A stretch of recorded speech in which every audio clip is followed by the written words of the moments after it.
Arratsaldeon, ahoz-ahoko kontolari guztiei eta kontolari ez diren guztiei ere. Nik gaur ez dut kontatuko ipuin bat, baina historiotxo bat bai.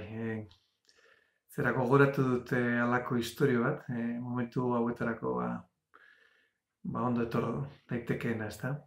Duela urte batzuk, Gasteizera bizitzera joan nintzenean, liburu bat jauzi zen ere eskuetan, Piero Ferrucci psikologo italiarraren liburu bat, eta bertan, beste gauzen artean, istorio bat azaltzen zen, ezta? Benetazko istorio bat. Eta istorio honetan kontatzen zen, zelan bi zientzialari estatu batuarrak, meteorologoak ziren, Txileko Atakamako desertura joan ziren haien neurketak egitera. Temperatura nolakoa zen ikertzera, presio atmosferikoa, ea zenbat euri egiten zuen edo euri ez zuen egiten han desertuan. Orduan bere aparatu guztiekin iritsi ziren aireportura, eta, han maleta guztiekin gora eta bera ibili egin ziren, harik eta konturatu ziren arte, momentu batean, basamortuan, desertuan sartzeko zeudela, kotxeak ez zirela gehiago iristen, karretera bukatu egiten zen, eta, haien neurketak egiteko, behar zuten joan 21 kilometro harago. Eta orduan egin behar zutela bidea oinez. Orduan, zeuzkaten aparailu guztiak zeuzkatela, bi pertsonen artean, zinzuten maleta guztiekin, ez da, barometroak, pluviometroak, eta bere aparailu guztiekin ezin zuten haiek bakarrik. Orduan, erabaki egin zuten, hiru xerpa uste dut zirela, hiru xerpa kontratatu zituzten.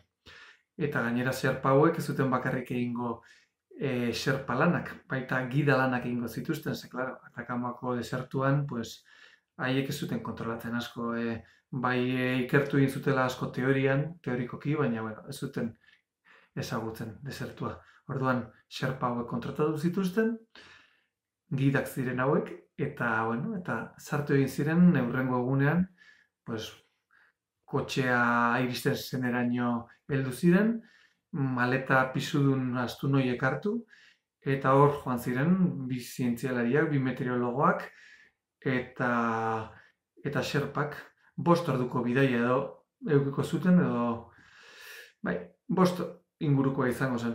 Eta hor hasi ziren maletak hartuta, eta benga, tipitapa, eta halako batean 15 minutu ibiltzen zihoazela,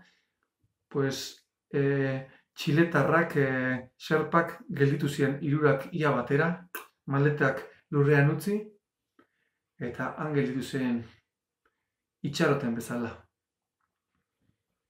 Harrituta, erdi harrituta, zientzialariak, ez zuten besterik egiteko, eta ezin zuten haiek gabe jarraitu, noski desertuan zuten, itxoin egin zieten.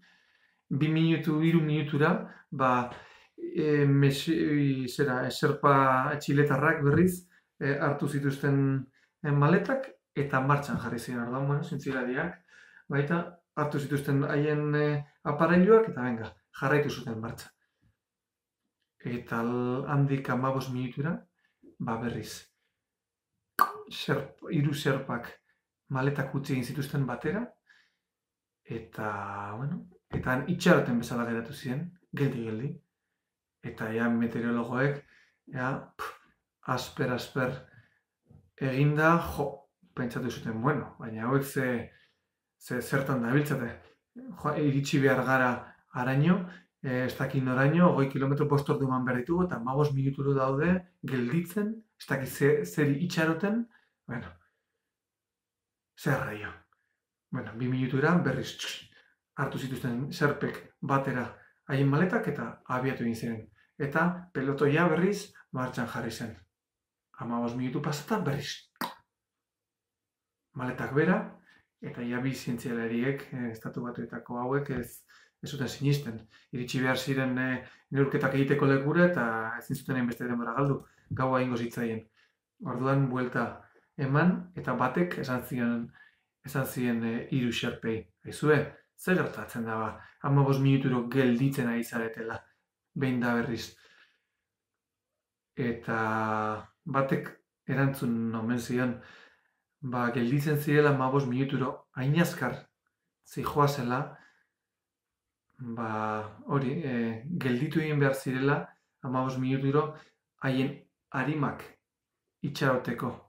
Ze arimak ez omen zien, ez omen zuten harrapatzen. Orduan, bueno, pues, antza denez, arimak gu baino apur bat motelago dabil eta itxoin egin behar diogu. Eta, bueno, pues, halako egunetan zelan gauden gu etxean sartuta, pues, bururatzen zait niri, akaso geure arima ere hainbeste buelta eman ostean urte hauetan gora eta bera eta da atzean utzi dugula geure arima, ba, akaso ba, posible da hainbeste egun etxean egoten bagara, ba, geure arimak geu berriz topatzea eta geurera elkartzea. Espero dut hala izatea. Bueno, ba, eskerrik asko eta hurren arte. Agur!